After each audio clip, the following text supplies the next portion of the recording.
wanted to share one of my all-time favourite recipes with you. I think originally it was a recipe passed down to my mum from my great auntie Joan, who was my nan's sister. Every time I have it, it just reminds me and takes me back to when I was younger. I think it's one of my dad's favourites too. Yeah, I just wanted to share it with you all today. So this is my family recipe for boiled chocolate cake. One of the things I love most about this recipe is that it's so simple and easy to make.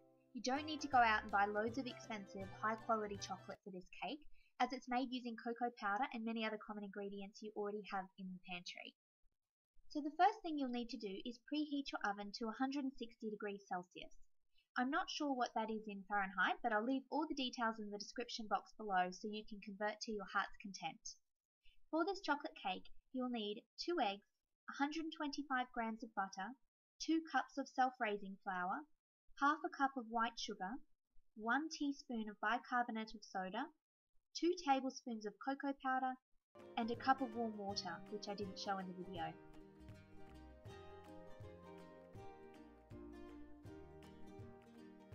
Place a large saucepan on the stove and add the water, butter, bicarbonate of soda, sugar and cocoa powder to the saucepan.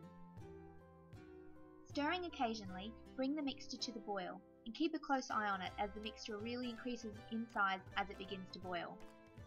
As soon as it starts boiling, turn the heat down and allow the mixture to simmer for about 5 minutes.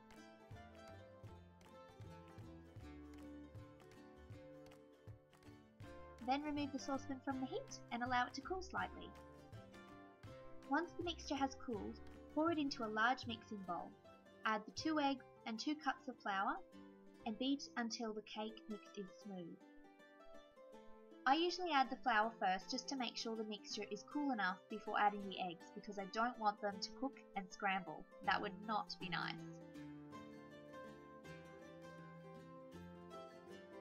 I'm using our new mixmaster that my twin sister and her boyfriend gave to us for an engagement present. I feel so grown up having such an amazing mixmaster and I just love using it.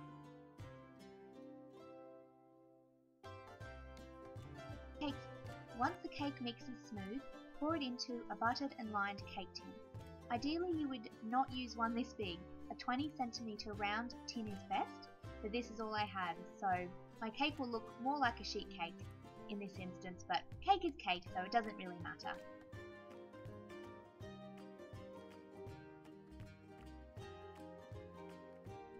Place the cake in your preheated oven and allow to cook for approximately 30 minutes depending on your cake tin size.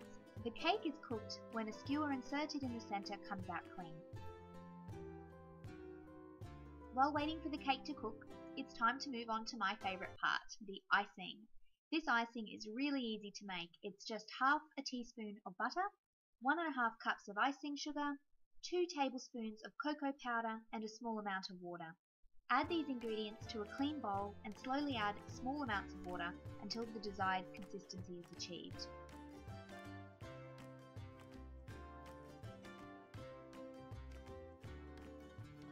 You can make it as you like, thick or thin.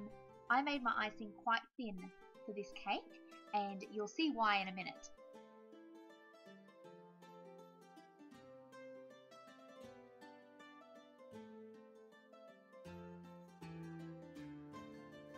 So back to the cake. Once the cake is cooked, remove it from the oven and allow it to cool completely before icing. You don't want the icing dribbling off the sides because the cake's too hot. If you're a little impatient like me, you can pop it into the fridge or freezer for half an hour to speed up the cool down time. This also has the surprise benefit of making the cake super moist, so it's a win-win. Once that's done, turn the cake out on a wire rack and ice, or do as I do and place it on a wooden chopping board. Because my cake turned out more sheet-like than round cake-like, I decided to cut the cake into squares and then drizzle my fairly thin icing over it.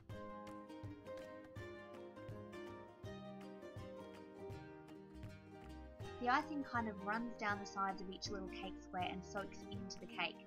Oh my goodness, so delicious.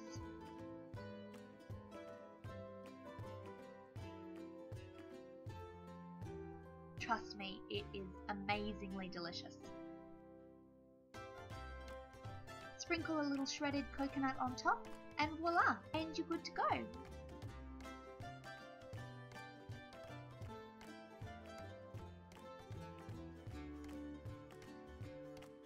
Best eaten by itself, or to be extra indulgent alongside fresh cream and raspberries, this deliciously simple cake is so yummy and definitely the go-to cake for birthdays and celebrations amongst my family. It seriously never disappoints. If you give this recipe a try, I hope you'll love it just as much as we do.